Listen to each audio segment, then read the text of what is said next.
Breaking news out of the Premier League today, Everton have decided to part ways with head coach Sean Dyche after just 19 games. Dyche leaves the club a point above the relegation zone in 17th place. So on the surface, it looks like a decision that's a bit of a no-brainer. However, when you kind of dig deeper here, the situation at Everton is highly volatile. You look at the business done in the last few years, the financial situation, which has of course been improved as TFG, the Friedkin Group, came in and hoped to save the club and bring them into this new era. They enter a new stadium next season, Bromley Moor. But this season is massively important regarding staying in the league. And when it comes to that, there aren't many better than Sean Dyche. His track record speaks for itself, both at Burnley previously and the last few seasons at Everton as well. Recent results haven't been great. That much is for sure. 8 of the last 10 games, Everton have failed to score a single goal. As I said, 17th place, 1 point above the relegation zone. And although he has steadied the ship from a defensive point of view, Everton remained for the last 2 seasons as one of the stronger teams in the league from that aspect. Going forward, offensively, this is one of the, if not the worst offensive team in the entire Premier League. It's as serious as that. But I just don't really know what else they were kind of expecting. I think this is another season where Everton have had a negative net spend. They lost Amadou Onana. They didn't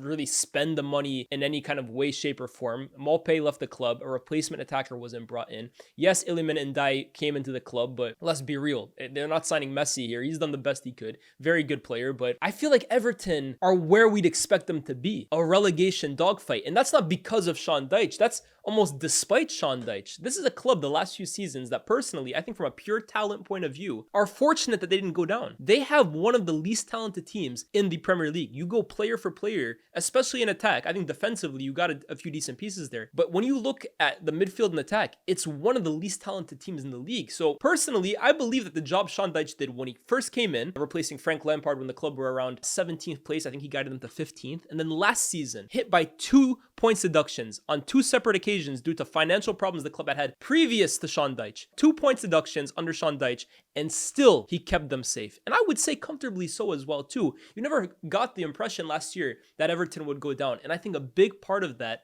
has to come down to Sean Dyche. Now this season, look, it hasn't been great. That loss to Bournemouth, almost the writing was on the wall. I think the players are starting to lose a bit of faith. Fans, Everton fans today are actually kind of happy with the decision. I don't want to like gaslight Everton fans. They know their club better than me, but they're pretty pleased with this decision for the most part. I don't want to speak for all of them, but the major consensus I'm getting is that they feel like this was the right decision. The football, they've never really got on board with it, but they've always felt, okay, if it's going to save us in the short term, you got to live with it. And they felt that the only direction Everton were going was down under Sean Dyche. But here's the question, right? A new ownership comes in. Like I said, they're always going to want to bring in their own guy. I've seen it at Man United. I've seen it at Newcastle. I've seen it at Chelsea. New ownership comes in. It's only a matter of time. They're bringing in their own men. But with next season being so crucial in terms of remaining in the league because you're going to this new stadium and because it's the first year under the new owners, Everton have to be playing Premier League football next year. It's a must. I really hope that this decision hasn't come because the football isn't great.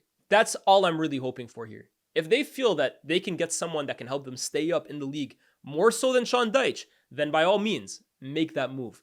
But I really hope that TFG here haven't kind of crippled under the pressure from fans to bring in a more expansive style of play, because that can't be the club's priority right now. The priority for Everton Football Club has to be staying up and has to be playing Premier League football next season in their brand new state-of-the-art stadium. It's a necessity because that stadium in the Championship, without ownership, Everton have never been relegated from England's top flight division. I worry for them. Now, all the noise coming out of today, most notably David Ornstein, is that David Moyes, of all people, is actually the favorite to take over. Now, the early noise coming out of it was that there was perhaps a Jose Mourinho, and if you believe the reports, Graham Potter was interviewed for the job shortly before officially becoming West Ham's new manager. Now, David Moyes is an interesting one. Obviously, David Moyes has vast history at this football club. He put Everton, for me, not on the map, but under his tenureship, Everton were one of the most respected and hardest opposition to kind of face outside of the traditional, or how it was known back then, the traditional top 4. Going to Everton, going to Goodison Park against the team that David Moyes had built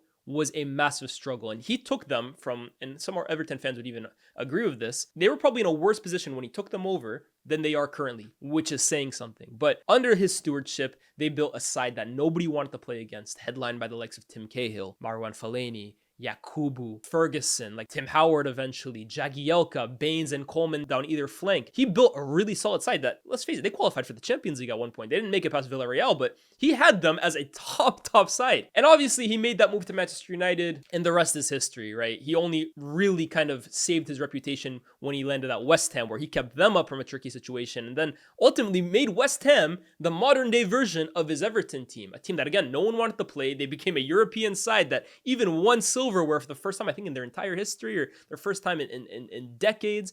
Crazy. So when it comes to guys that can keep sides in the Premier League, it's all not always pretty, but they get the job done. For me, Sean Dyche and David Moyes are in that category. So if the decision is to go from Sean Dyche to David Moyes, and David Moyes is kind of just a safe pair of hands that gets them over the line this season, maybe even next year, it's an 18-month deal maybe, kind of, again, just keeps them in the division another year as the ownership kind of tries to figure out the long-term blueprint for this club. And also, maybe it gives David Moyes a chance to kind of repair his relationship with the Everton fans, which has always been a little fractured since he left them for Manchester United. I mean, let's face it, that's a no-brainer move for most people. But as an Everton, if I were an Everton fan, of course, I'd also feel a way about that. But maybe it gives him a chance to kind of repair that relationship because he's done so much for that football club. If that's the decision they want to go down, by all means, I don't really see a problem in it. But if their hope here is that it's almost like a West Ham situation where they sack David Moyes to go for a Lopetegui, or in the past, Pulis gets sacked at Stoke or at West Brom for a more expansive manager. Now, I'm not trying to say Everton fans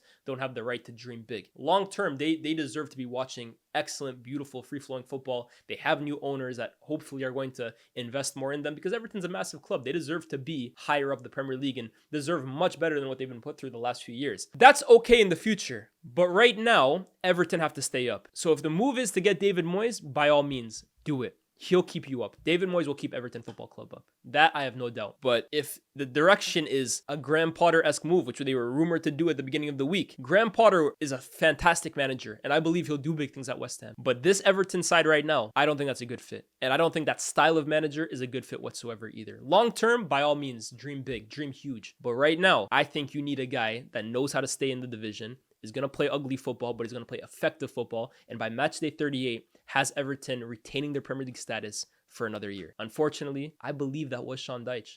No matter what anyone wants to tell me, how bad the football has been this year, how bad the goal-scoring woes have been, I get all of that. But did anyone really think Everton were going to go down this year? I didn't. And I often think in the Premier League, sometimes you don't really know what you have until it's gone. The grass isn't always greener on the other side. I hope for Everton's sake, because they're a massive institution in English football, and I hope they play Premier League football next year. I hope this decision works out for them, because I think there's every chance as well, too, that this ends up with eggs splattered on their face. Because there are few managers that know how to keep teams like this, teams built like Everton are, in the Premier League, by hook or by crook, like Sean Dyche.